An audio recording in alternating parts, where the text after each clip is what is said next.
Muy buenas noches a todas las personas que ya se encuentran conectadas a través de nuestro Facebook Live. También las personas que están conectadas a través del Zoom. Agradecerles por conectarse a este día de jueves tributario, en el que nuestra empresa ha decidido liberar cursos que ya hemos dictado con anterioridad, pero que sobre todo están referidos a temas de coyuntura.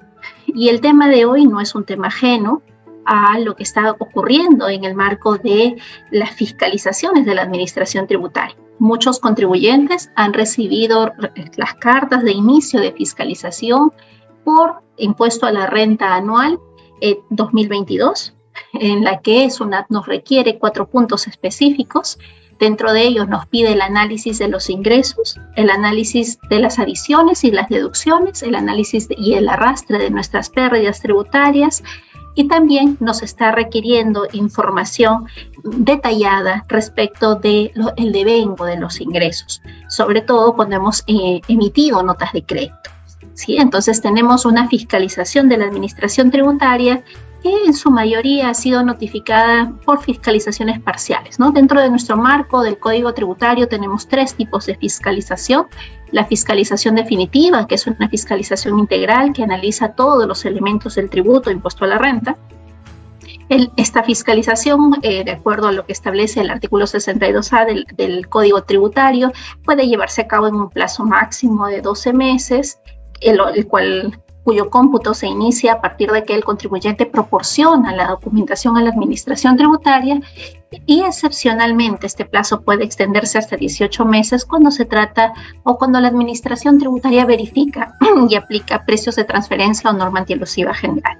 Claro está que esta fiscalización tiene que realizarse dentro del plazo prescriptorio que tiene la administración tributaria para determinar el impuesto a la renta. Y este plazo prescriptorio no tan solo rige de acuerdo a lo que ha señalado la Corte Suprema respecto a determinar tributos no prescritos, sino que la Corte Suprema interpreta que este artículo 87, que establece la obligación de los contribuyentes de conservar documentación por el plazo de prescripción de todos los documentos que se relacionen a la determinación de la deuda tributaria, también debe respetarse, y no es que cuando hubiesen elementos de la determinación que se hubieran originado en periodos no prescritos, y lo que se está determinando son periodos prescritos, la administración tributaria estuviese facultada a requerir esta información. ¿No? Esto es un reciente pronunciamiento de la Corte Suprema en la que limita esta facultad de la administración tributaria de requerir información de periodos prescritos para determinar periodos no prescritos. Luego tenemos la fiscalización parcial. Y esta fiscalización es la que he visto más en los requerimientos que han notificado. Veo dentro de las fiscalizaciones parciales, la mayor parte de ellas están abocadas a ingresos, ¿no? Ingresos, y han cogido a empresas que emiten y suelen emitir notas de crédito, y también les están pidiendo el análisis que proporcionen la documentación de sus contratos y el análisis del devengo, cuando se han devengado estos ingresos. También se está observando cuando la empresa ha registrado que tiene cuentas por cobrar, y estas cuentas por cobrar no están siendo o no han reconocido una renta presunta por los intereses que puedan haber generado estos préstamos que la empresa ha realizado en favor de sus accionistas o en favor de terceros que no sean trabajadores, o siendo trabajadores el monto de los préstamos excede la UIT, o no se acredita que la empresa haya prestado para la construcción de vivienda. Entonces, estos son los elementos que SUNAT está fiscalizando. Otro elemento que SUNAT fiscaliza es el gasto y todos los aspectos del gasto. No requiere la información tanto de la causalidad, tanto de la fehaciencia, y muchas veces dice: te voy a fiscalizar costo y gasto, ¿no? ¿Y esto por qué? Porque luego, cuando fiscalizaba solo gasto, algunos contribuyentes decían: bueno, pero tú me estás requiriendo información y de esta operación, y esta operación constituye costo y no gasto, entonces tú no estás facultada a requerirme mayor información. Entonces, SUNAT ha iniciado estas fiscalizaciones en el lapso de la semana anterior y esta semana las ha notificado, está otorgando plazos en la mayoría de los casos hasta fines de mayo, requiriendo esta información sobre estos elementos. ¿No? Aún no he verificado el inicio de una fiscalización parcial electrónica. Tuvo un intento fallido la Administración Tributaria en el 2020 de iniciar procedimientos de fiscalización parcial electrónica, pero luego no continuó. Y a la fecha pues no se está aplicando esta fiscalización parcial electrónica de forma masiva, más sin la fiscalización parcial y la fiscalización definitiva del impuesto a la renta. En este requerimiento que SUNAT notifica, un momentito, vamos a silenciar a todos. Voy a silenciar a todos, disculpen que los silencie, pero es necesario que mantengamos en silencio nuestros audios. En este requerimiento que la SUNAT notifica, pide que hagamos un análisis de las deducciones, ¿no? De las deducciones y las adiciones. En estas deducciones, lo que nosotros hemos llenado dentro de nuestra declaración, es probable que hayamos consignado ingresos financieros exonerados, y estos ingresos financieros exonerados están basados pues ya en el 37A, y la mayor parte se encuentra en otros ingresos no gravados. Y en otros ingresos no gravados, en estas deducciones, ¿qué es lo que vamos a tener? Tenemos en otros ingresos no gravados los ingresos que podamos haber percibido por subsidios, por ejemplo, las empresas de transportes que reciben subsidios por el impuesto selectivo al consumo, o aquellas empresas que hayan recibido cualquier tipo de ingreso inafecto, las empresas de servicios de alcantarillado, servicios de electricidad, que por norma, por decreto de urgencia o por cualquier tipo de normativa se establece que el Estado le va a conferir o le va a transferir ingresos. Entonces, este tipo de ingresos van a calificar como ingresos no gravados. Otro tipo de ingresos que califican como no gravados son aquellos que se obtienen por los reembolsos de gastos. Los reembolsos de gastos no califican como un ingreso gravado con el impuesto a la renta porque no determinan un incremento del patrimonio de la empresa, no es una prestación de servicios, no es la transferencia de un bien, simplemente se actúa bajo la figura de un mandato. Entonces allí vamos a tener ingresos inafectos o ingresos no gravados que probablemente los hemos ingresado dentro de otros ingresos no gravados y que hemos debido identificar la base legal. También suele ocurrir que hay empresas o asociaciones sin fines de lucro que no han tenido la resolución que les aprueba la exoneración del impuesto a la renta, ¿no? O se tratan de juntas de propietarios que no son entidades exoneradas, pero que cobran ingresos o cobran ingresos que son las cuotas de sus asociados. Estas cuotas de sus asociados no califican como un ingreso gravado con el impuesto a la renta porque son ingresos respecto de los cuales la entidad tiene que rendir cuentas. Entonces son una suerte de entrega a rendir. Entonces todos estos ingresos que vamos a considerar como ingresos no gravados van dentro de estas deducciones, pero que nosotros debemos haberlas sustentado. Entonces, ¿qué es lo que nos pide SUNAT? SUNAT nos pide que identifiquemos aquellos ingresos no gravados. Además, que verifiquemos también aquellas depreciaciones que podamos haber deducido y que de acuerdo a la depreciación contable y la depreciación tributaria existe una diferencia y que a la fecha ya la estaríamos aplicando porque la depreciación tributaria era una depreciación mayor a la depreciación contable. Entonces correspondía aquí que reconozcamos esto como una deducción, pero yo tengo que sustentar que mi depreciación no excedió a la depreciación contable o que si es que sí excedió, y esto va a obedecer a la deducción, tengo que haber sustentado cuál es el análisis que se realizó del tipo del bien por el que yo contablemente apliqué una depreciación contable mayor que ahora me está conllevando a una deducción en mi DJ anual. ¿sí? Entonces, esta información es necesario que nosotros la proporcionemos y es lo que SUNAT nos está pidiendo, un informe detallado de cada importe que hayamos ingresado dentro de las deducciones declaradas en la DJ anual del impuesto a la renta. Entonces, lo primero que también vamos a evaluar para todos estos ingresos es que hayamos identificado el devengo de los ingresos. Y esto SUNAT nos exige dentro de los requerimientos que proporcionemos los contratos, todo tipo de operación que haya sido objeto, que nos haya generado ingresos, cuál es el sustento, las cotizaciones, los contratos, los acuerdos, las modificaciones, las adendas, y además de que proporcionemos esta información, SUNAT nos requiere de forma detallada que identifiquemos cada factura con su contrato, ¿no? Sobre todo en el caso de empresas que suelen realizar obras de construcción, o también en lo que se refiere a prestaciones de servicios.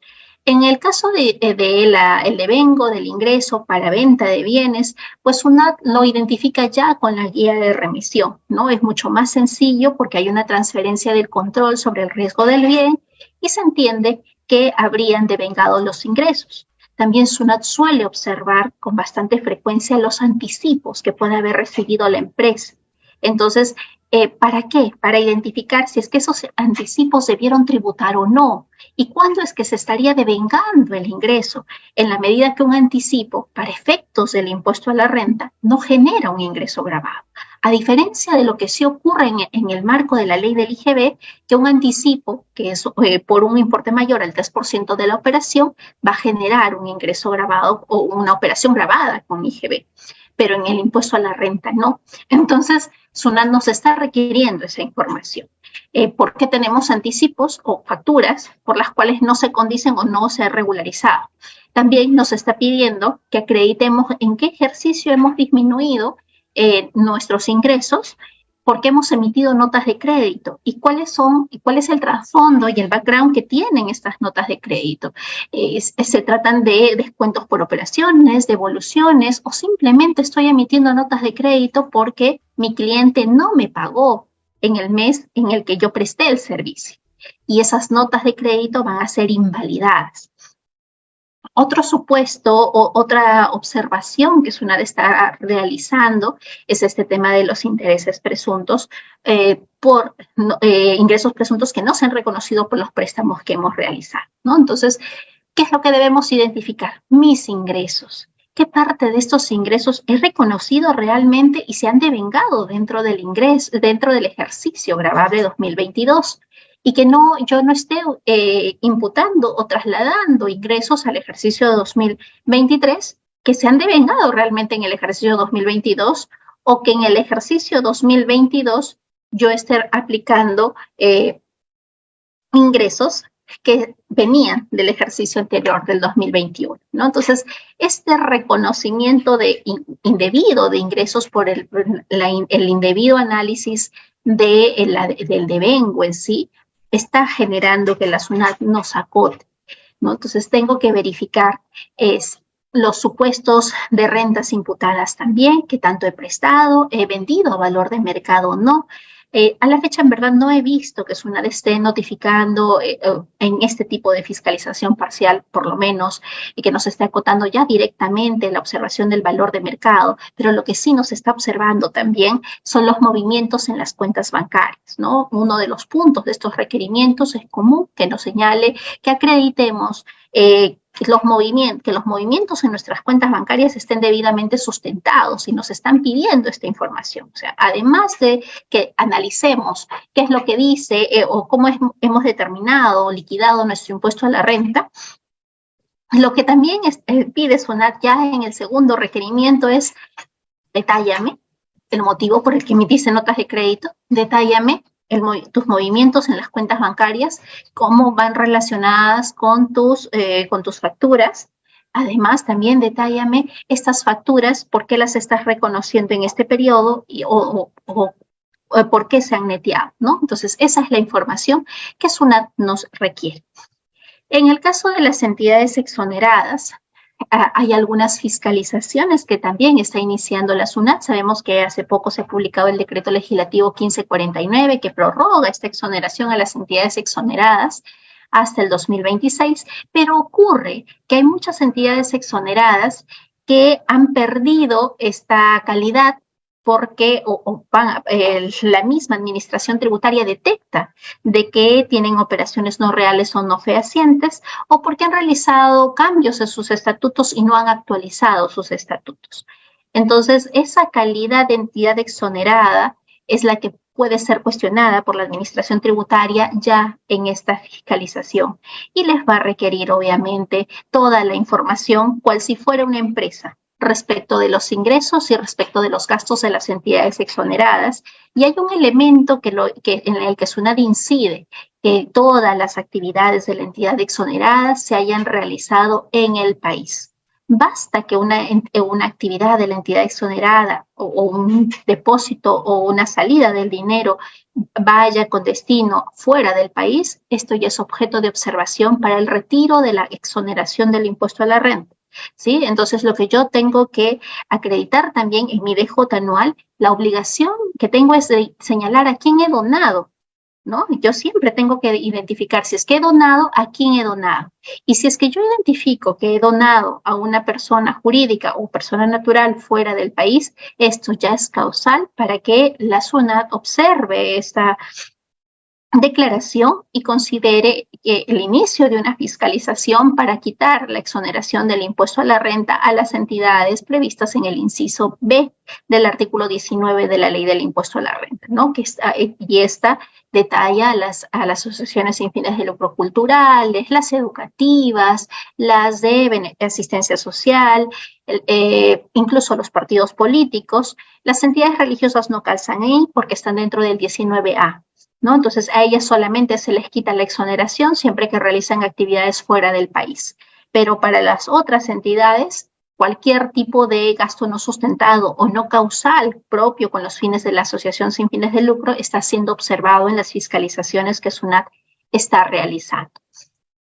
Entonces, habiendo primero identificado los ingresos de la empresa, lo que tenemos que verificar es qué tipo de ingresos he tenido.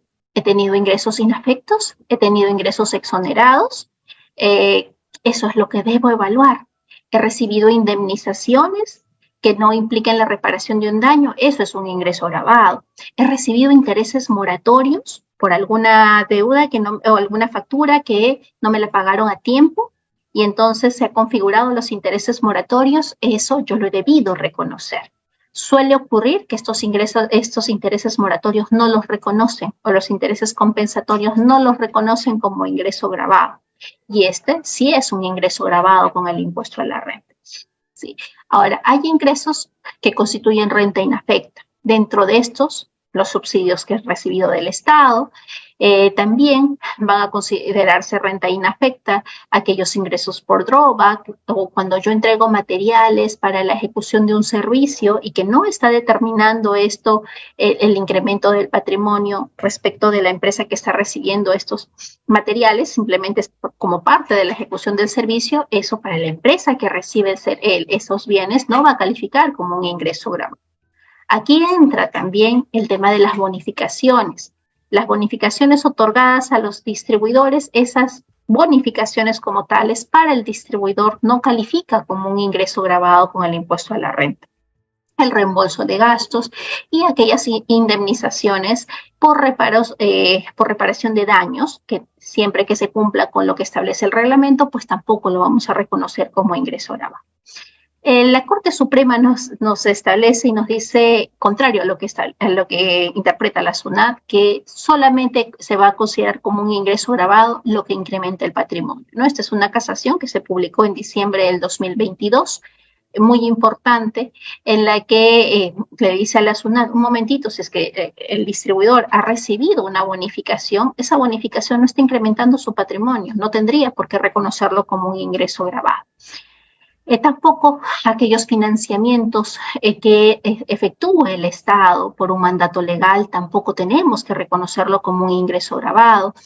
Tampoco califica como renta gravada aquellos ingresos que nosotros recibimos cuando realizamos un pago indebido, un pago en exceso, y la Administración Tributaria, en el marco del artículo 38 del Código Tributario, nos reconoce intereses por el pago indebido en exceso.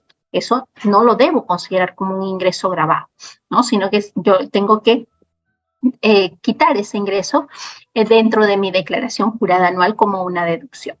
Ahora, son deducibles también, o lo que debo verificar siempre, también son los intereses, ¿no? Los intereses que yo puedo cobrar y por préstamos que la empresa pueda haber realizado. Y suele ocurrir que las empresas realizan préstamos y no cobran intereses.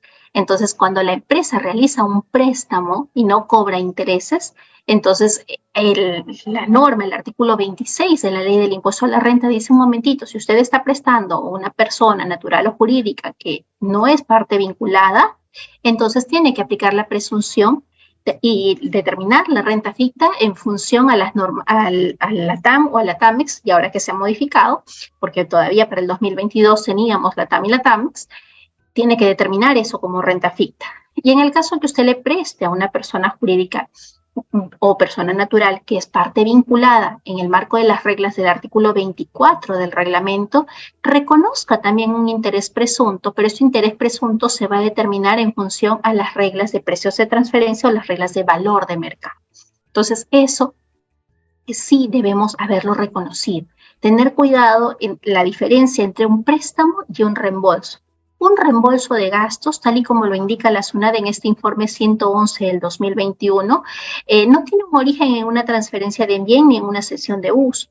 Entonces, por su naturaleza, no representa ningún beneficio económico. Pero el reembolso de gastos siempre requiere una liquidación. Si es que existe esta liquidación, ese ingreso que yo puedo haber recibido, que proviene de un reembolso de gastos, pues no tendría yo por qué reconocer la totalidad. Lo que sí es que debemos tener en cuenta que no todo puede ser reembolso de gastos, ¿sí? En el marco del Código Civil, dentro del artículo 1790 hasta el 1795, se prevé esta figura de reembolso de gastos, pero siempre requiere una contraprestación. Si es que yo le transfiero a una determinada empresa pues $1.000.000, que ese $1.000.000 es para que pague su planilla, puede ser, luego yo recibo el reembolso de gastos, porque yo he asumido toda la planilla, he pagado toda la planilla, pero siempre, si es que recibo un poco más del $1.000.000, ese saldo, que no es importa la planilla o lo que yo haya pagado por cuenta de esa empresa, es lo que yo sí debo reconocer como ingreso gravado. Entonces, en el marco del mandato, no existe un mandato que sea gratuito. Un mandato siempre tiene una contraprestación. Entonces, cuando yo no acredito cuál es el importe de la contraprestación o no acredito la liquidación total, es de cuánto es que se ha gastado y cuánto se está reembolsando, entonces SUNAT va a considerar como ingreso todo, ¿sí? Y ese importe que nosotros hemos señalado como una renta no gravada, pues SUNAT lo va a observar. ¿Por qué? Porque no tenemos el sustento debido respecto de ese reembolso de gastos, ¿no? Habíamos mencionado el tema de los intereses moratorios y para ello ustedes recordarán la ley 31362 que se refería al pago oportuno de las MIPYMES. Esta ley que ha sido reglamentada y que ha sido modificada también en cuanto a su reglamento y en parte de la ley, establece de que cuando el proveedor no recibe el pago oportuno dentro del plazo máximo de 30 días, o si se pactó ya de forma notarial un plazo mayor a 30 días y no ha habido pues un pago, inmediatamente se configuran estos intereses moratorios, y esto es por mandato legal, ¿no? Es el cliente quien debe pagarle al proveedor intereses moratorios. Entonces, por un mandato legal ya se está generando un ingreso de intereses moratorios, que es probable que yo no los he cobrado, o puedo yo transar no cobrarlos, pero estaría transando contra la ley, porque la ley obliga a que si es que se contrata con una MIPYME, cuyas ventas no superan las 1.700 UITs, y si es que el cliente le paga después de 30 días o después del plazo acordado, entonces se generan estos intereses moratorios. Hay que tener cuidado respecto de aquel proveedor que es una MIPE que ha recibido pagos mayores a los 30 días, ¿no? SUNAT en verdad eso no lo está observando, pero hay que tener ya la diligencia para el 2023. ¿Por qué? Porque en el 2023 se modificó esta normativa y también se modificó el reglamento, ¿no? Con la ley 31662 ya se incorporaron algunos, y con sus modificaciones se incorporaron algunas partes que hacían más operativa la ley, y esto es que la conformidad se tenga que dar a través de la plataforma SUNAT, y esto era lo que no preveía la norma original, ¿no? Y luego esto simplemente la conformidad antes se daba mediante un correo o una carta, pero no existía una formalidad, y pues, con la modificación ya se señaló que la conformidad se da a través de la plataforma SUNAT y que el plazo máximo es a 30 días, y se estableció, se corrigieron errores que tenía la norma original. Entonces, por eso es que no la están observando, pero hay que sí, para este 2023, tenerla en cuenta estas observaciones que nos pueden generar intereses. Hay un tema ya de operaciones propias que pueda tener la empresa, que no van a generar ingresos, que vienen a ser las entregas de bienes promocionales, ¿no? Las entregas de bienes promocionales, para quien lo recibe, eso no es un ingreso, qué duda cabe. En el caso de las bonificaciones que yo recibo, tampoco califican como ingresos, pese que en algunas circunstancias, y vamos a encontrar en la jurisprudencia que es muy rica en la casuística, que SUNAT en los reparos pretendió considerar bonificaciones como ingresos, ¿no? Y en el caso de las indemnizaciones que podamos haber recibido, hay que tener en cuenta que solamente se va a considerar inafecto en la medida que esté reparando el activo y que ésta provenga de una compañía de seguros y que se haya acreditado el daño emergente. Toda esta documentación probatoria, este legajo es el que debemos mantener para evitar que luego SUNAT nos diga, no, este importe sí correspondía, que lo reconozcas como un ingreso grabado, ¿no? Entonces, se condiciona siempre a que este ingreso no está grabado, a que exista una debida reposición de los bienes, ¿no? Si no existe esta debida reposición de los bienes, habrá que considerarlo como un ingreso grabado. Hay algunos conceptos como vendrían a ser las donaciones que reciben las empresas. Y por donación no solamente vamos a entender la entrega gratuita de un bien o de dinero, sino también la condonación. Entonces, cuando una empresa recibe una donación, esa donación de ese bien o del dinero tendría que reconocerlo como un ingreso grabado. Lo mismo ocurre con una condonación, ¿no? Si es que la empresa tenía una deuda y deja de pagarla, esa eliminación de su pasivo está generándole un ingreso. Y ese ingreso ha debido reconocerlo como un ingreso grabado con el impuesto a la renta. ¿Sí? Acá tenemos una jurisprudencia, que es la resolución 1930 de la Sala 5 del 2010, que establece que toda liberalidad que ha sido recibida por parte de la empresa vamos a considerarla como un ingreso grabado. ¿Cuándo no se considera como un ingreso grabado? Cuando la donación proviene del Estado, pero se ha originado por una ley. ¿Sí? Una ley obliga al Estado que entregue a determinada empresa tuberías, que entregue algunos activos o materiales de suministro que van a satisfacer una necesidad pública, una necesidad de un servicio público. Entonces, esas donaciones que puede otorgar cualquier entidad del Estado a una entidad que presta un servicio público, para esta empresa de servicio público, esa entrega no va a calificar, o esa entrega de activos, no va a calificar como un ingreso grabado, ese valor de esos activos. Claro está de que si es que yo recibo activos donados, yo puedo depreciarlos normalmente. Lo que sí no puedo es cuando yo recibo bienes intangibles por los cuales no he pagado, sino que me los están donando, yo no podría amortizarlos. Pero para los bienes o los activos fijos, yo puedo depreciarlos pese a que los he recibido en donación. ¿Sí? Entonces hay que tener esa verificación respecto de qué ingresos hemos considerado como inafectos, y si es que los hemos considerado como inafectos, que contemos con la documentación que pueda sustentar esos ingresos inafectos o rentas exoneradas que hemos detallado como parte de nuestras deducciones. Ahora, también les comenté que SUNAT estaba observando estas rentas imputadas, ¿no? Y la ley del impuesto a la renta reconoce estas rentas imputadas por los préstamos que ya les había referido.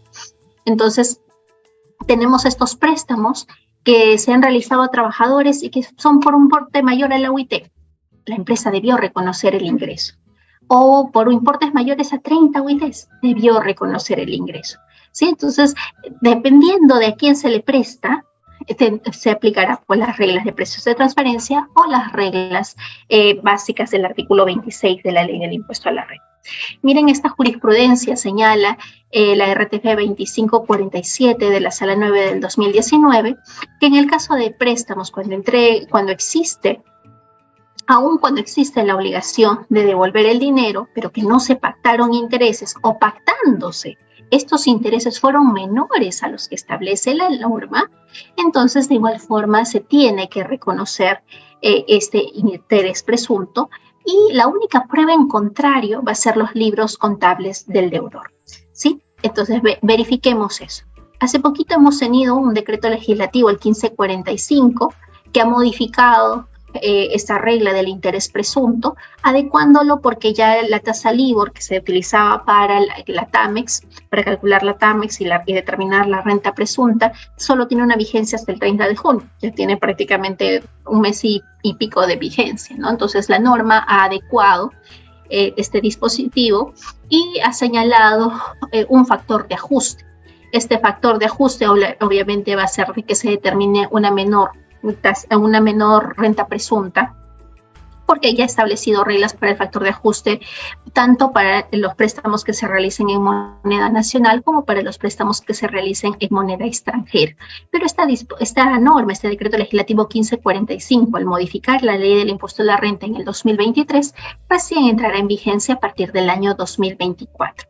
Entonces, esta presunción no va a ser aplicable cuando la empresa realice los préstamos a los trabajadores que ya habíamos mencionado o este préstamo no exceda la UIT, ¿no? Pero en principio la presunción siempre existe y está prevista en el 26 solamente si es que es la forma de cálculo, solamente se aplicará si es que el préstamo se realizó a una parte que no califica como renta imputada, como parte vinculada, perdón. Otra renta imputada que también debemos ver es el tema de los predios, la cesión gratuita de predios. Y esto SUNAT lo suele detectar también por las direcciones declaradas, los establecimientos anexos declarados y dentro de nuestra relación de activos, qué activos tenemos y si es que estos activos están siendo realmente utilizados por la empresa. Entonces, verificar si es que existe alguna cesión gratuita de los predios y esto va a conllevar o de bienes también, y esto va a conllevar a que la empresa ha debido reconocer allí una renta ficta por los predios o por el valor del autovalúo de los predios es el 6% y en el caso de los bienes es el 8%, ¿no? Que es lo que del valor de los bienes que correspondía que haya reconocido como rentas imputadas. En verdad, este tipo de rentas imputadas, al menos en los últimos requerimientos, no los he visto como ya observaciones que está realizando la SUNAT, ni como parte del detalle que está siendo requerido. ¿Sí? No lo está señalando como tal. Sí nos está requiriendo y está siendo muy incisivo cuando hemos reconocido ingresos inafectos o exonerados. Sí nos pide esa información. Pero tanto para las rentas imputadas, solamente para el tema de préstamos. Solamente para el tema de préstamos sí nos está requiriendo el reconocimiento de rentas imputadas. Y este tema de préstamos es cuando nosotros tenemos una cuenta por cobrar. Y con esta cuenta por cobrar es que SUNAT jala el reconocimiento de este tema de préstamos. También debemos verificar el tema de los costos, la atribución de los costos que se vinculen a que yo los atribuya en el ejercicio en el que he generado el ingreso. ¿Sí? Entonces, y esta RTF es muy importante, en la que menciona que en la acreditación de un costo de ventas de una edificación, que la SUNAT puede haber reconocido, va a estar sujeta también al tema de necesariamente que se acredite la utilización de los medios de pago, que se acredite la existencia del comprobante de pago. ¿Sí? Miren aquí, en el caso del costo de adquisición de un inmueble, Aquí el Tribunal Fiscal dice, en el costo de adquisición del inmueble, la escritura pública de compraventa no suple la acreditación del medio de pago. Entonces, a veces, y suele ocurrir, lo he tenido con varios contribuyentes, con varios clientes, que dicen, no, yo tengo acreditado la adquisición del terreno y se le pide el medio de pago o se le pide el documento, si es comprobante de pago, si es que lo adquirió a una persona jurídica o una persona generadora de renta de tercera categoría, y dicen, no, con la escritura pública es suficiente. Pero miren el reparo que SUNAT formuló, no se acredita ¿con qué? Con el medio de pago. Y entonces, ¿dónde está el medio de pago? Está en la escritura pública. Y la SUNAT le repara el costo simplemente porque no estaba el medio de pago. Aun cuando consta en la escritura pública, el criterio del Tribunal Fiscal es que esta escritura pública no suple que el contribuyente tenga que acreditar con el medio de pago físico. ¿Sí? Entonces, hay que tener ese cuidado también con el costo, porque el costo, en el marco de las reglas del artículo 20, requiere un comprobante de pago desde el año 2012, requiere que nosotros resguardemos el costo computable en el caso de adquisición o de producción o de construcción. Tenemos que resguardar toda la documentación y puede suceder de que el costo también está vinculado o nos van a requerir que acreditemos el costo o la forma en la que hemos adquirido determinados activos y que son activos que se han adquirido hace mucho tiempo y nos van a pedir que acreditemos cómo es que adquirimos, cuál es el comprobante de pago. Entonces, toda esa documentación tenemos que almacenar. Si bien es cierto, hay una reciente casación que indica de que SUNAT no puede requerir información, estos elementos, documentos de que pasen los 5 años porque ya se trataría de un elemento que ya habría prescrito. Entonces, lo que sí es cierto es de que el Tribunal Fiscal ha mencionado de que estos documentos que acrediten la adquisición de activos, los gastos por financiamiento que podamos estar reduciendo hasta la fecha, necesariamente tenemos que conservar la información. Aun cuando hayan pasado los 5 años, cuando se tratan de préstamos y que han sido refinanciados y que tienen 15 años, o cuando se tratan de activos que los hemos adquirido hace más de 20 años, tenemos que conservar esa información. ¿Por qué? Porque para la SUNAT, en la medida que son elementos del tributo a la fecha que está fiscalizando y se han originado con anterioridad, hay que acreditar esa documentación. Entonces, no la podemos eliminar, no la podemos perder, ¿sí? En el caso de ajuste de valor de mercado, evaluar mucho qué tipo de bienes hemos transado, sobre todo en el caso de activos. No olvidarnos de que si es que es un bien que no se transa comúnmente, debemos resguardar este informe de la tasación, y esta tasación debe ser una tasación cuando menos actual o de la fecha en la que se realizó la transferencia. Eso sí es objeto de evaluación en el caso de bienes que se han vendido y que no obedecen, que no son bienes que se transan normalmente en el mercado, ¿sí? Probablemente SUNAT pueda determinar una subvaluación y que sobre todo cuando se tratan de este tipo de ingresos que la empresa está teniendo, que son ingresos muy altos por la venta de activos o por la transferencia en sí de negocios. También he verificado que SUNAT está notificando en el caso de transferencias de negocios y se trata de una sola venta, que el contribuyente pueda acreditar cómo es que se vendieron los bienes, cómo se determinaron el valor de mercado de los bienes, si es que son bienes pues, que ya estaban obsoletos o bienes que estaban dañados, que exista el informe técnico debidamente que sustente por qué es que se determinó ese valor de mercado, de dónde obtuvo la información para vender vehículos, por ejemplo, qué tipo de vehículos ha vendido, de qué año, cuánto recorrido tenían, cuál era el valor de mercado, a quién le está vendiendo, si es que se trataba de una venta a una parte vinculada, porque es una operación bastante común que suelen vender vehículos a sus accionistas. Entonces, verificar que esa venta no haya sido subvaluada, ¿sí? Y esta es la información que la SUNAT está requiriendo, que se verifique el valor de venta, se determine el tipo de bien, la fecha en la que se produjo ese tipo de bien, esa transferencia de ese tipo de bien, para que se verifique si es que se cumplió o no se cumplió con el tema del valor de mercado. Ahora, hay transferencias gratuitas y prestaciones de servicios gratuitos. Y en el marco del artículo 32 de la Ley del Impuesto a la Renta, salvo aquellas que se produzcan en el marco de las normas que generan por desastres naturales, que nos permiten prestar servicios gratuitos y entregar bienes gratuitos sin que tengamos que reconocer un impuesto a la renta por ello, el artículo 32 nos dice: si tú prestas servicios gratuitos, si es que tú estás entregando bienes de forma gratuita, tienes que reconocer ese ingreso. ¿Por qué? Porque hay que determinar el valor de mercado de ese servicio, cuánto es lo que te costó, y eso tendrías que reconocerlo como un ingreso gravado. ¿Sí? Toda transferencia gratuita, toda prestación de servicios gratuitos, salvo las que se generen en favor de asociaciones sin fines de lucro para beneficiar a los damnificados, señalados en el decreto supremo, que domicilian en este decreto supremo que ha establecido el estado de emergencia por impacto de daños, todas las donaciones van a estar, por efecto de esta norma, van a estar no gravadas, ni siquiera se va a determinar un valor de mercado de las mismas.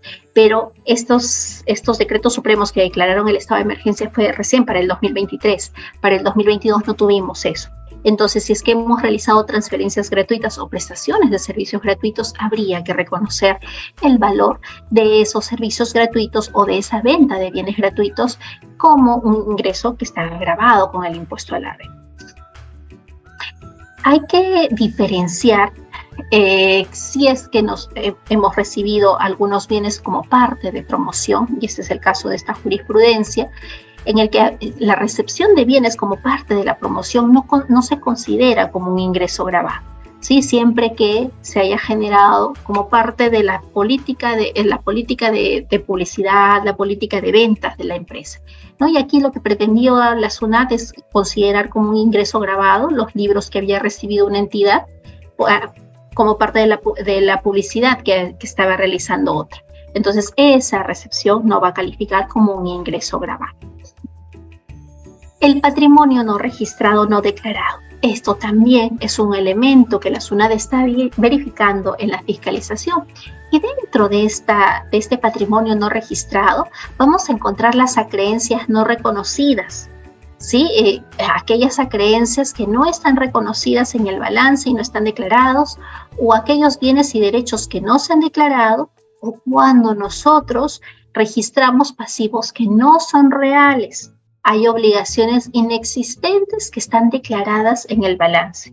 Esta información SUNAT la está requiriendo, y cuando ya requiere el patrimonio no declarado o pide el sustento de las obligaciones, pide el sustento de los pasivos que hemos declarado, SUNAT está apuntando ya a determinar sobre base presunta, que también está aplicando. Entonces, yo tengo acreencias que no he reconocido, ¿no? Una determinada empresa señala que me debe, pero yo no las he reconocido. O yo señalo de que tengo pasivos que debo a determinadas empresas y en verdad no las tengo. Entonces, SUNAT nos está requiriendo esta información para que aplique base presunta de patrimonio no declarado. Entonces, cuando tenemos inmuebles, y miren esta casación que es de diciembre del 2022, que es muy importante, cuando tenemos inmuebles que no hemos reconocido, cuando hay elementos suficientes que la administración tributaria pueda verificar de que la empresa pues tenía patrimonio no declarado, no registrado, porque se tratan de inmuebles, se tratan de cuentas o importes en las cuentas bancarias que no las estoy reconociendo, todo esto va a conllevar a que SUNAT determine sobre base presunta. ¿Sí? Cuando esa otra casación va en lo mismo, ¿no? Yo me olvido de activar un inmueble que según registros públicos yo lo tengo. Mi libro de activos no lo reconoce. Ok, entonces determina sobre base presunta. En el caso de comprobantes pendientes de cobro por parte del contribuyente, pero que estos comprobantes no se están reflejando en el balance, de igual forma va a generar que SUNAT aplique esta presunción del artículo 70 del Código Tributario, ¿no? Porque hay un hecho cierto que son comprobantes que están pendientes de cobro, pero no los ha declarado, ¿no? No los ha declarado. Entonces, eso va a generar esta determinación sobre base presunta.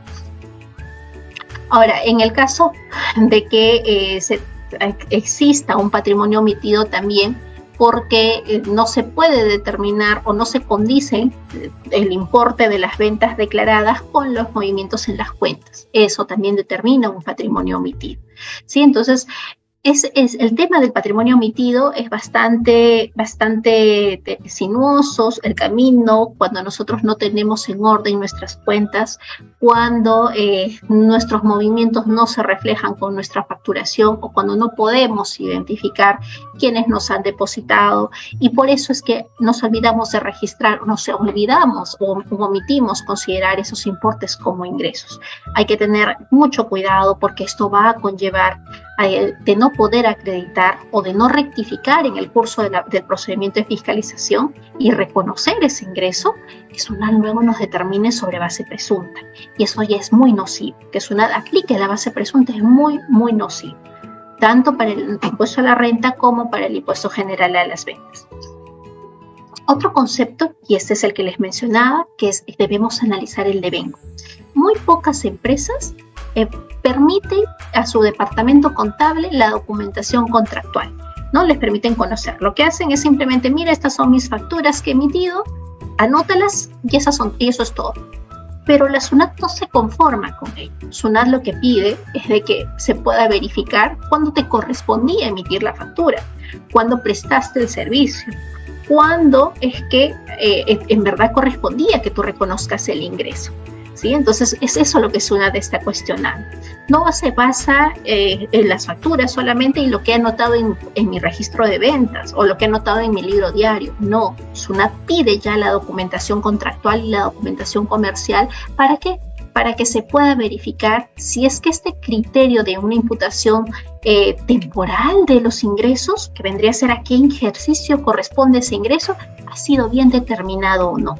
¿Sí? O para que pueda verificar también si es que ese ingreso sí correspondía que se difiera y que se está difiriendo ya para este ejercicio porque había unas condiciones que no permitían la determinación de la cuantía de la obligación, y eso al ser un hecho futuro que está condicionando el devengo del ingreso, sí permite que se difiera ese devengo del ingreso.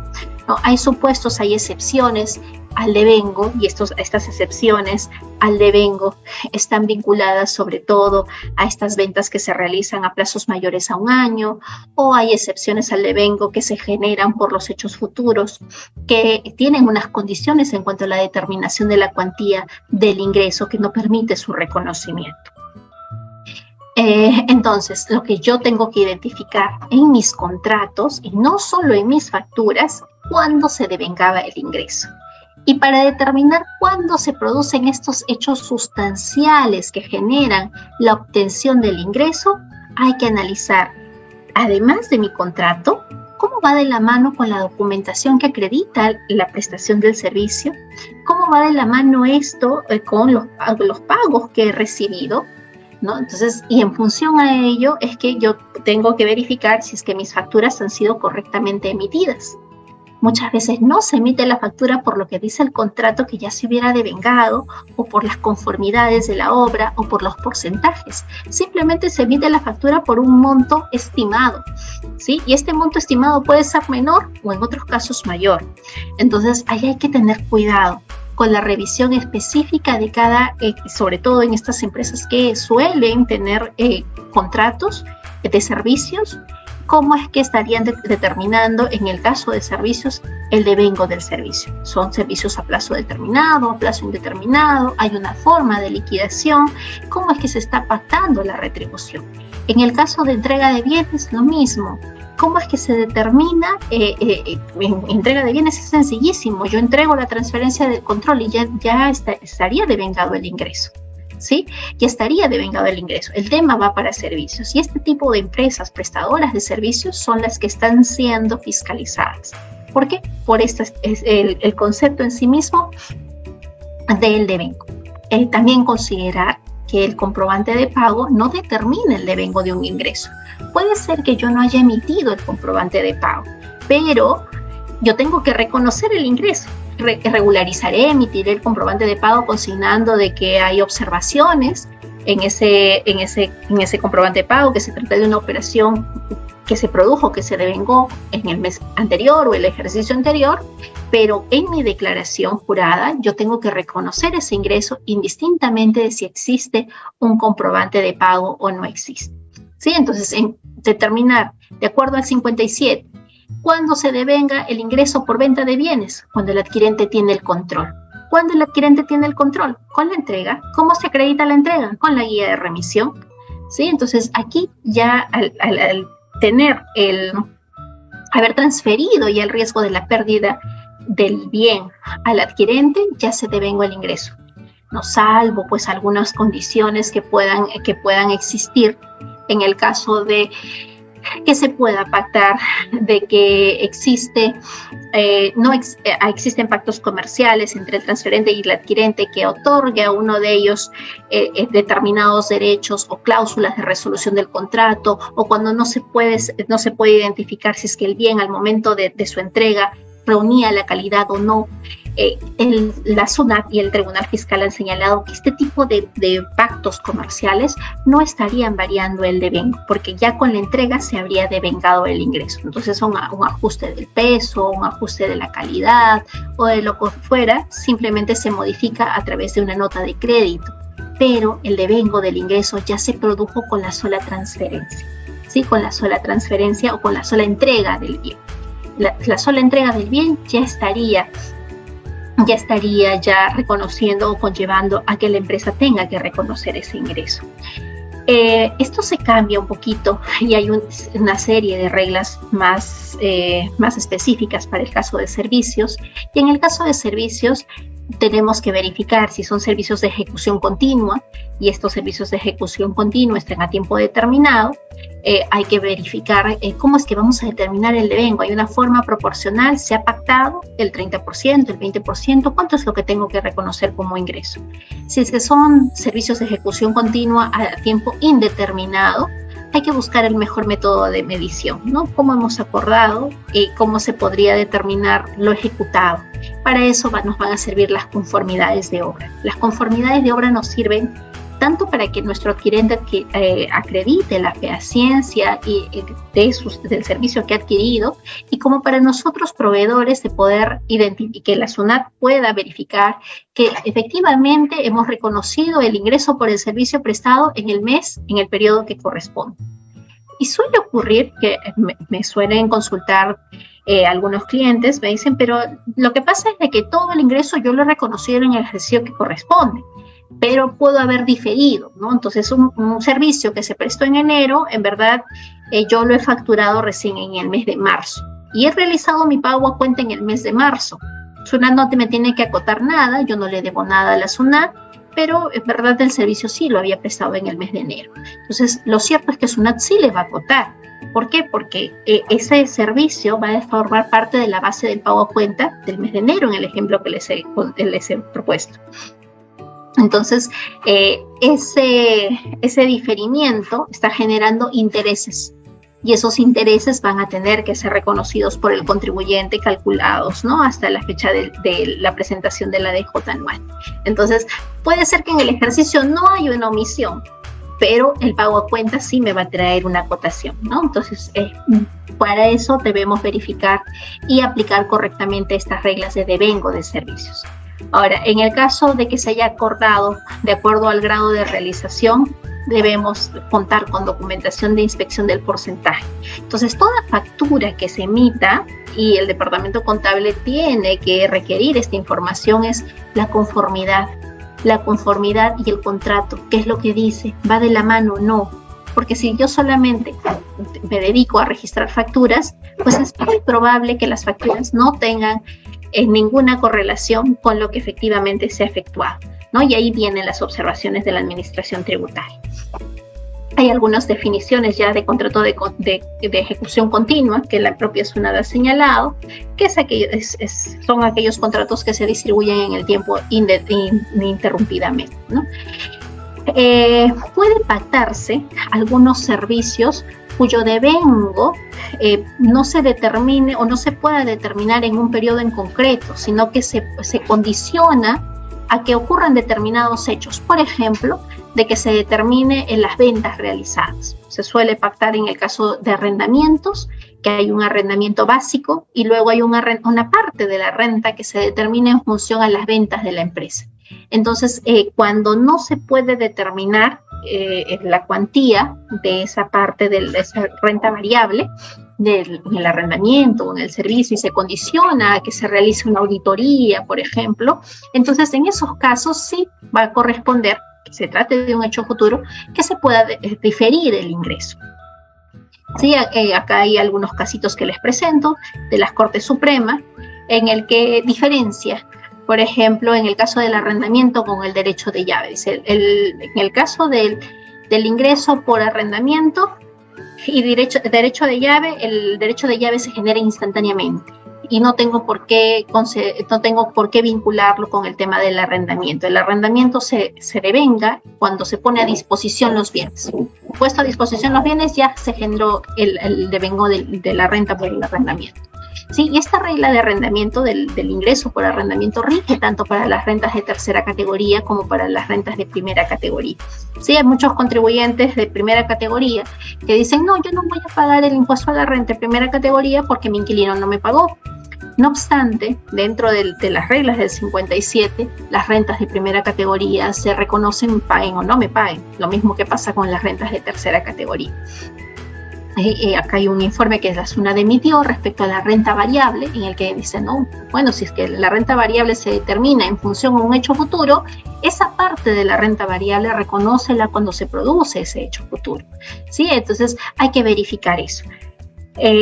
Hay periodos de gracia que podemos conceder, eso me genera de todas maneras un ingreso que yo debo reconocer.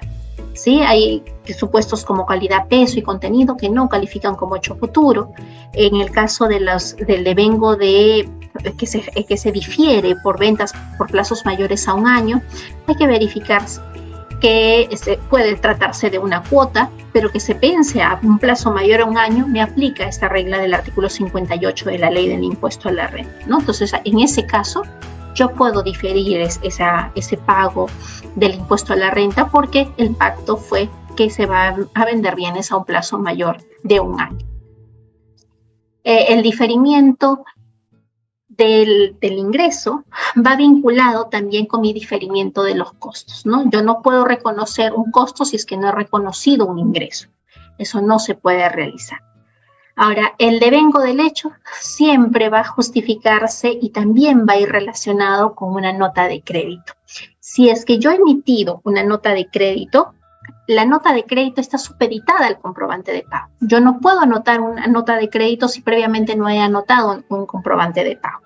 ¿Sí? Ahora, cuando se tratan de servicios que se han prestado y que luego yo los voy a ajustar, y en este caso de esta jurisprudencia que les presento, dice, bueno, las notas de crédito se emitieron, ¿por qué? Por un ajuste de horas trabajadas, ¿no? Y este ajuste de horas trabajadas, ¿cuándo es que se produjo? Ok, eso se produjo en el ejercicio 1.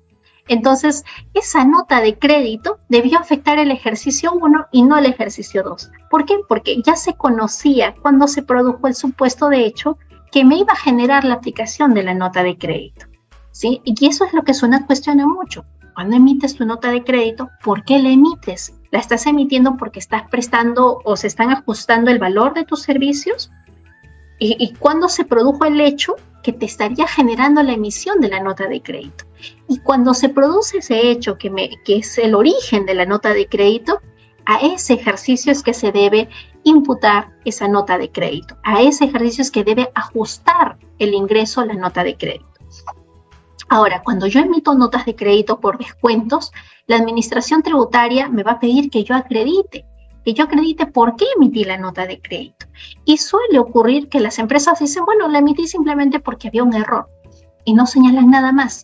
O le hice un descuento a tal cliente, pero no proporcionan la política de descuentos. ¿Por qué están realizando esa nota o emitiendo esa nota de crédito? O si se trata de una anulación de operación, bueno, que la operación que no se haya efectuado, que no se haya prestado, que no existan guías de remisión previas, o si es que existe una guía de remisión previa, debe haber otra guía que devuelvan los bienes. Si es que eso no se acredita, cuando se han emitido estas notas de crédito, además de que no me van a reconocer la emisión de la nota de crédito, voy a tener la tasa adicional del 5% del impuesto a la renta, porque esa nota de crédito no cuenta con un sustento. Miren esta jurisprudencia, es la 8069 de la Sala 1 del 2020, en la que el Tribunal Fiscal señala que califica como base imponible para determinar la tasa adicional del impuesto a la renta la reversión de ventas que se sustenta en notas de crédito que no cuenten con la aceptación, que no cuenten con documentación que sustente la devolución o el reingreso de la mercadería, o que no se acredite la preexistencia de una política y o un acuerdo de descuentos con el vendedor. Entonces, nota de crédito indebidamente sustentada, simplemente se va a reconocer esa operación que se pretendió anular con la nota de crédito como un ingreso y adicionalmente va a ser base para la tasa adicional del impuesto a la renta.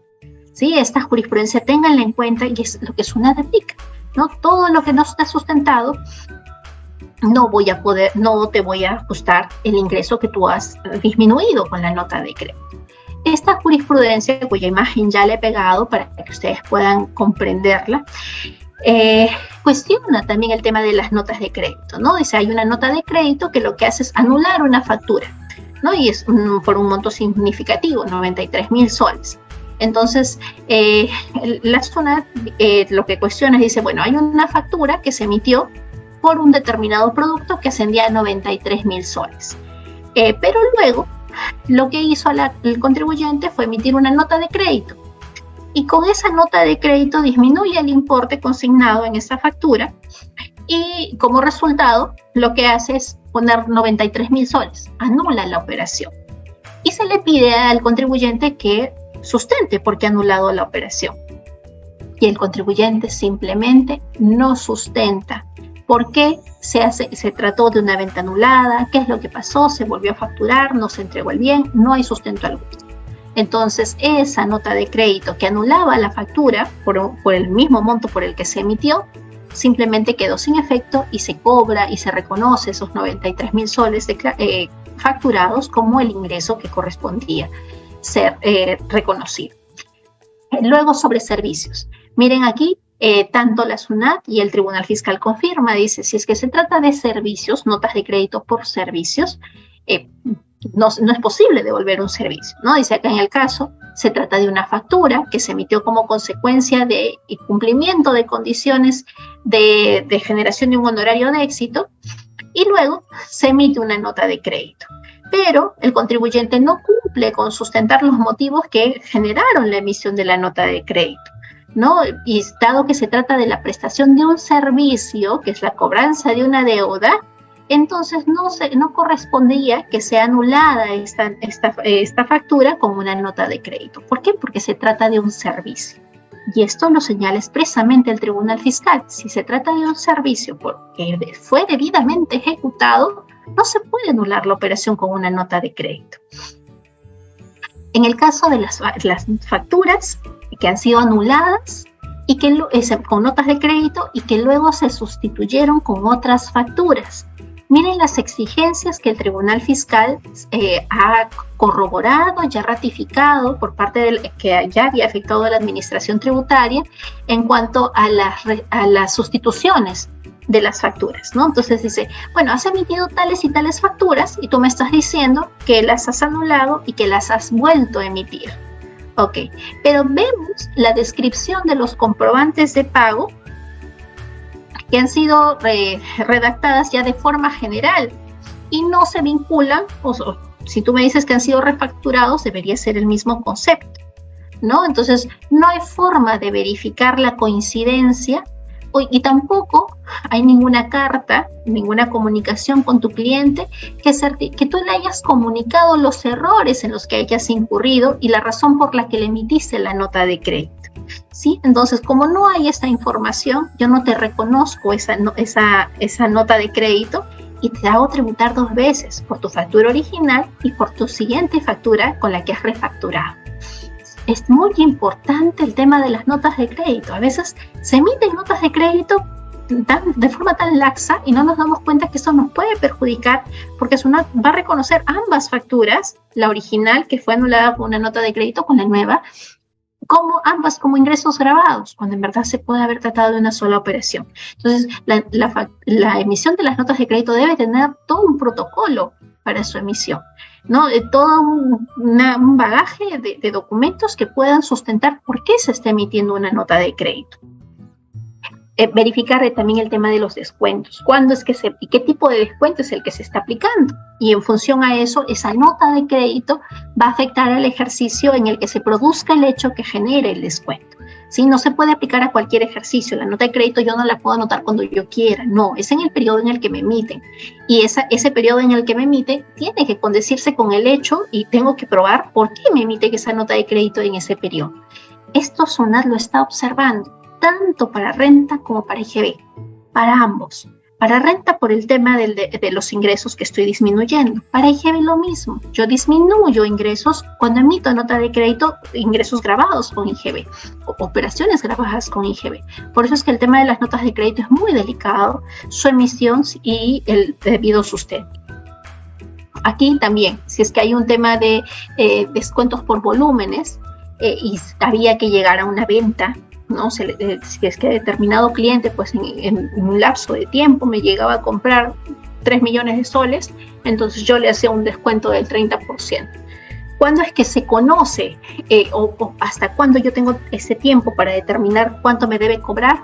Recién cuando se produce ese hecho, que vendría a ser como una suerte de hecho futuro, es que se emite esa nota de crédito y esa nota de crédito va a afectar a ese periodo. Porque ahí recién en ese momento es que se puede conocer si es que este cliente me compró el importe que habíamos pactado dentro de mis políticas de venta, que yo le iba a efectuar un descuento sustancioso si me compraba tanto. Entonces, ver el tema del devengo también, tanto para ingresos como para los ajustes que yo realice a estos ingresos a través de las notas de crédito. ¿Sí? Toda nota de crédito no sustentada, reiteramos, es base imponible para la tasa adicional del impuesto a la renta. La falta de que me paguen la factura, miren acá otra jurisprudencia, no implica y no justifica la emisión de una nota de crédito. Y esto es común. Le facturé a una municipalidad, le facturé a una determinada entidad estatal, pero esta entidad estatal no me pagó.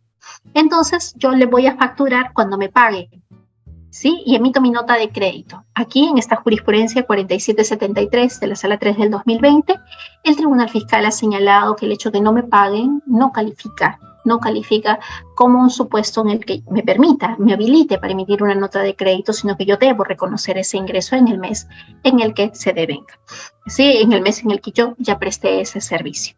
Ahora, es salvo que yo acredite que existen adendas, que existen comunicaciones que puedan acreditar de que efectivamente se ha producido un suceso o no existe una conformidad que permita diferir ese ingreso. Pero hay que tener siempre el sustento, ¿no? Siempre se alega, no, pero yo no tenía la conformidad, por eso es que emití la nota de crédito, y eso tiene que ser probado. Sobre todo en aquellas empresas que contratan con el Estado, que requieren una conformidad o que incluso emiten la factura para que les den la conformidad. Hay que probar según los términos del contrato y según lo que hayan acordado para la ejecución. Eso en cuanto ya lo que vendría a ser los reparos a ingreso, que es lo que SUNAT está acotando. En cuanto a los reparos de gasto, ¿no? Que es el elemento gasto, lo que SUNAT nos requiere, y ustedes ya lo conocen y lo saben ya como un trabalenguas, es la causalidad. Esta causalidad que nos parece tan sencilla, en verdad es muy difícil de probar. Muy difícil de probar, sobre todo en gastos por vehículos. Y esto es lo que SUNAT también nos está pidiendo. Tenemos vehículos, pruébame la causalidad. ¿Por qué estás deduciendo gastos por mantenimiento, funcionamiento, depreciación de vehículos si es que tu rubro de negocio no requiere un vehículo para la ejecución, para la generación de la renta gravada? O proporcióname quiénes son las relaciones de trabajadores trasladados en tu vehículo, que es una camioneta pues categoría B3, B4, o cómo esto forma parte de tu costo. Esa causalidad muy pocas veces es debidamente sustentada. ¿Sí? Entonces, si es que yo ya pasé y dije, bueno, ingresos no tengo nada que reconocer, vamos por los gastos. Y en estos gastos, no tan solo yo debo contar con la factura, el medio de pago, la detracción, que son los documentos fundamentales, sino que debo acreditar, y la SUNAT nos está pidiendo, un escrito debidamente fundamentado de cómo es que esa adquisición es causal y se relaciona con la generación de rentas grabadas. ¿Y a qué le echa ojo? Vehículos. De plano le echa ojo a los vehículos, ¿no? Le echa ojo a los vehículos, ¿por qué? Porque muchas personas suelen comprarse vehículos para su uso personal y no para el uso de la empresa. Entonces, por eso es que SUNAT va directamente a los gastos por vehículos, porque sabe que ahí se reparan tanto renta y va a arrastrar IGB por el uso del crédito fiscal. Otro gasto que SUNAT también le echa, lo observa, son los gastos por representación. Tampoco las empresas suelen tener documentación suficiente que acredite la causalidad de los gastos de representación. ¿Pueden tener derecho a gastos de representación? Por supuesto que sí, pero no acreditan quiénes participaron, cuál fue el objetivo para incurrir en ese gasto de representación. Y SUNAT suele aplicar a los gastos de publicidad las reglas de gastos de representación, cuando son gastos totalmente muy distintos. Gastos de representación son los que yo incurro con mis clientes o con mis proveedores, pero ya por una operación que existe o que se va a llevar a cabo. Mientras que en los gastos de publicidad se está publicitando o manteniendo la imagen de mi empresa, pero ante potenciales consumidores. No hay ninguna transacción comercial. La diferencia es que en publicidad yo no requiero un límite cuantitativo, mientras que en representación yo sí tengo un límite cuantitativo para la deducción de ese gasto. Y entonces cuando yo pues ingreso facturas por consumos en restaurantes, por compras de licores, por tickets, entonces, ¿qué es lo que SUNAT suele cuestionar? SUNAT dice, bueno, acredítame esta reunión para que se llevó a cabo, acredítame con quiénes fueron las personas que participaron, y si es que esto no se acredita, el gasto de representación se cae. ¿Está dentro del límite? Por supuesto, puede estar dentro del límite, pero se cae. Otro gasto que también es observado vienen a ser las donaciones a entidades religiosas. ¿Por qué? Porque dentro del 37X nos permite la deducción de las donaciones hasta el 10% de la renta neta, pero cuando donamos a entidades de asistencia social, a entidades culturales, educativas, deportivas, pero no está incluida las entidades religiosas, y usualmente las empresas suelen donar a entidades religiosas. Entonces, ese gasto por donaciones también suele ser observado. Otro gasto que es observado son los gastos por financiamiento. Este gasto por financiamiento, que yo digo, muy bien, yo he recibido un préstamo de tal entidad bancaria, tengo el contrato del préstamo, tengo los pagos con los que yo estoy realizando la devolución del préstamo, y SUNAT le dice, un momentito, y usted acredíteme la causalidad, ¿para qué se prestó? Ese dinero, ¿a dónde se destinó? ¿Qué pagos realizaste? Y si es que yo no acredito qué pagos he realizado, o que parcialmente ese dinero fue para los gastos de la empresa y lo otro fue para un gasto personal, simplemente al no acreditar la causalidad del préstamo, se pierde la deducción en su integridad de estos intereses, de estos gastos por financiamiento. Entonces, vemos que la causalidad es muy importante, parece sencilla de acreditar, pero no lo es. ¿Sí? No lo es. No es tan sencillo de acreditar. En el caso de servicios, en el caso de venta de bienes, adicionando a este criterio de la causalidad, pues ya va a estar la fehaciencia, ¿no? Porque se suelen pasar gastos por servicios que no hay ningún sustento. O se suele utilizar el crédito fiscal, y todo lo que se repare acá en impuesto a la renta va a arrastrar al crédito fiscal, va a arrastrar un desconocimiento del crédito fiscal. Entonces, la causalidad y la fehaciencia, que puede sonar monótono, aburrido, que todo el mundo habla de eso, lamentablemente pues nadie lo escucha y nadie lo implementa. No tienen los documentos que las acrediten, así que sencillo. No los tienen. Ellos, la mayor parte de contribuyentes piensa que tiene su boleta, su medio, o su factura, su medio de pago, su constancia de detracción, y eso es todo. Pero no tienen mayor documentación de registros de controles, no tienen nada. No tienen constancias de conformidad de servicio, no tienen absolutamente ningún documento adicional. Otros creen que contando con un contrato con firmas legalizadas ya acreditaron la causalidad y la fehaciencia, y eso no es verdad. Un contrato con firmas legalizadas no es exigido taxativamente, salvo para desvirtuar un incremento de patrimonio no justificado o para acreditar una intervención excluyente de propiedad, o para acreditar el uso del crédito fiscal de los gastos por servicios en el caso de bienes recibidos en arrendamiento. Para lo demás, un contrato con firmas legalizadas no acredita nada más que un acuerdo de voluntades. No acredita la ejecución de un servicio, no acredita nada. Entonces ahí hay que tener ese cuidado, ¿sí? Entonces, en cuanto a la bancarización, hemos tenido modificaciones y aquí también hay que tener en cuenta cuando SUNAT nos está fiscalizando todo el ejercicio 2022 o incluso tengo una del 2021, que es lo que hay que ver, que para el 2021 yo solamente debía bancarizar 3.500, ¿no? Ya para el 2022 recién, a partir del mes de abril, yo bancarizo a partir de 2.000 soles.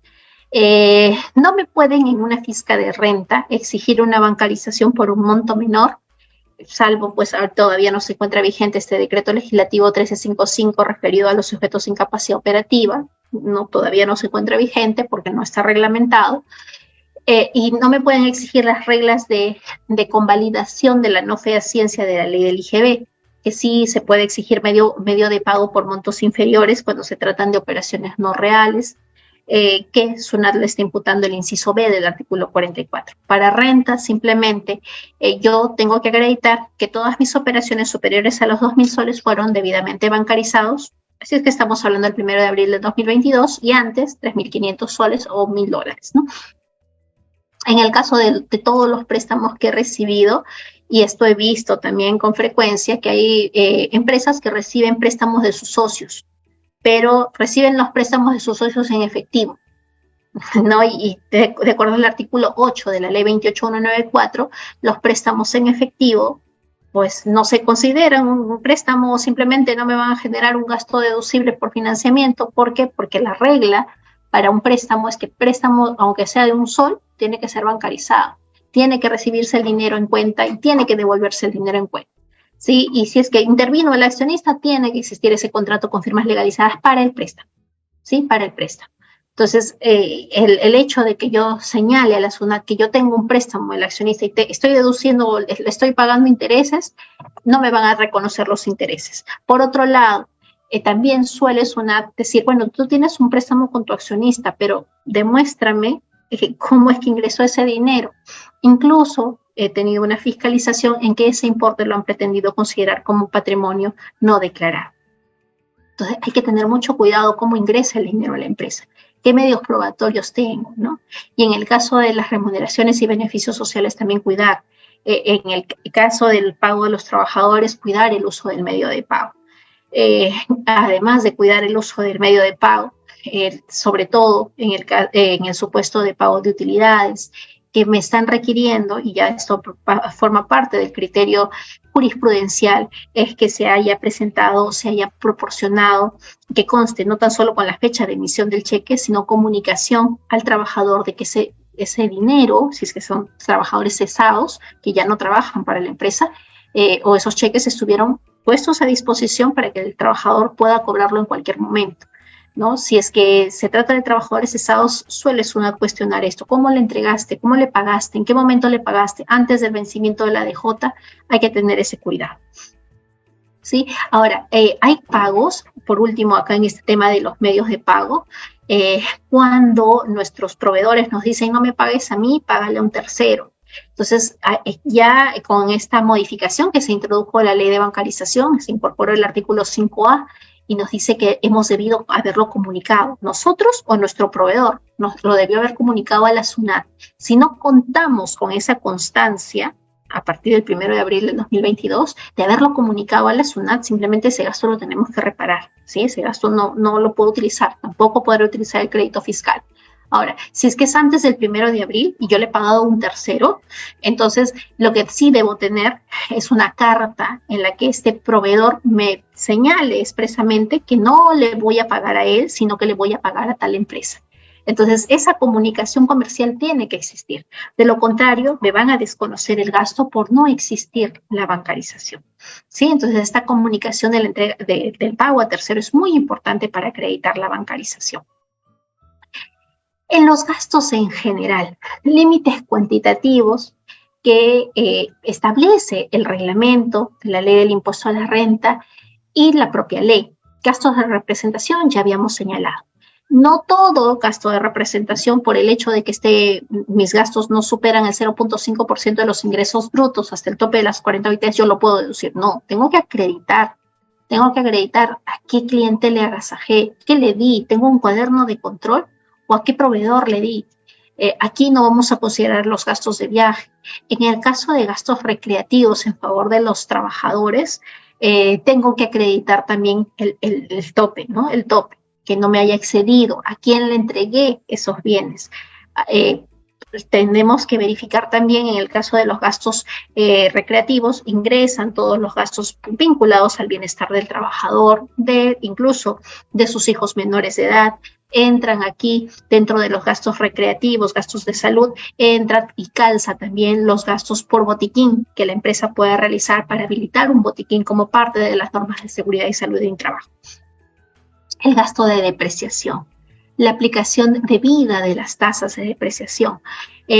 Hemos tenido un régimen de depreciación acelerada para el 2021, 2022, 2023, 2024 se ha incorporado con normativa un régimen similar al que ya existía para el 2020, 2021 y 2022, en el que nos permitía hacer una depreciación mayor de determinados bienes, sobre todo equipos de cómputo para vehículos eléctricos, para construcciones que se acababan de construir hasta el 2022. Entonces,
hubo una caída del internet. Voy a compartir pantalla nuevamente. Listo, gracias. Y ya, les comentaba que el libro de activos fijos no es un libro obligatorio, salvo que yo esté obligado a llevar contabilidad completa. ¿Sí? Si es que no llevo contabilidad completa, no debo tener este libro de activos fijos y mucho menos condicional a la depreciación. En el caso de los vehículos automotores, por favor, verifiquen la documentación que tienen, quién usa el vehículo, para qué lo usa, qué rutas cubre. Parece risible señalar esto, pero SUNAT lo requiere. SUNAT requiere la lista o la relación de personas que son trasladadas en un vehículo. Requiere los tramos que recorre ese vehículo. ¿Para qué? ¿Qué días se utiliza ese vehículo? Esa información es requerida por la Administración Tributaria. Yo no presento eso, simplemente todos los gastos vinculados a ese vehículo se caen. No hay depreciación, no hay gastos de combustible, no hay gastos de mantenimiento, no hay gastos de nada. ¿Sí? Entonces, este tema de vehículos automotores es muy cuestionado, tanto para crédito fiscal como para el gasto deducible. ¿Sí? Ahora, en las fiscas de renta es un gasto que sale. La identificación ya de un vehículo automotor me conlleva esto. Acredítame. ¿No? Me has registrado en tu DJ anual que tienes tantos vehículos destinados a gastos de administración, representación, acredítalos. Acredita quiénes utilizan estos vehículos. En el caso de las remuneraciones a valor de mercado, SUNAT suele verificar también el tema y cotejar el tema de los accionistas o de parientes vinculados que estén siendo declarados en nuestra planilla. Entonces sí nos va a pedir el análisis de la remuneración a valor de mercado. ¿No? Las donaciones ya habíamos visto que hay un tema ahí de límite y de a quiénes son. De modo rápido vamos a analizar este tema de mermas, desmedros y faltantes, y esto también SUNAT suele cuestionar cuando no tenemos o no hemos ingresado el informe teniendo en cuenta hay un informe técnico para mermas, ¿no? Si es que hay una deducción por mermas, debo contar con este informe técnico. Y hay que diferenciar estas mermas de aquellos hechos que se hayan producido o pérdidas que se hayan producido por hechos fortuitos o fuerza mayor o por robo. Si es que hay un robo, un delito, se requiere la sentencia judicial y se difiere la deducción del gasto a la existencia de esa sentencia judicial o archivo definitivo de la denuncia. En el caso de desmedro, lo que se requiere es la comunicación a la administración tributaria. Si es menor a 10 UITs, se le comunica y se cuenta con un informe de acuerdo a lo que he señalado el reglamento. Y si es que es mayor a 10 UITs, el costo de las existencias que han incurrido en desmedro, han caído en desmedro, yo tengo que comunicarle 2 días antes de la destrucción y la destrucción debe constar en un acta notarial, ¿no? Recientemente una sentencia de la Corte Suprema se ha pronunciado indicando de que este requisito está establecido en el reglamento y no en la ley. Y en la medida que este requisito está establecido en el reglamento y no en la ley, entonces es un requisito que vulnera la norma 8ª del Código Tributario. Está excediendo el principio de legalidad porque está requiriendo más documentos que no son los que la ley establece. La verdad es de que es una señala, y lo ha señalado en muchos casos, bueno, esto no es un precedente de observancia, en consecuencia yo te voy a requerir la documentación. Muchas gracias a todos por su participación. Los invitamos entonces a compartir esta información y la próxima semana estaremos detallando la sesión del próximo jueves tributario. Muy buenas noches a todos.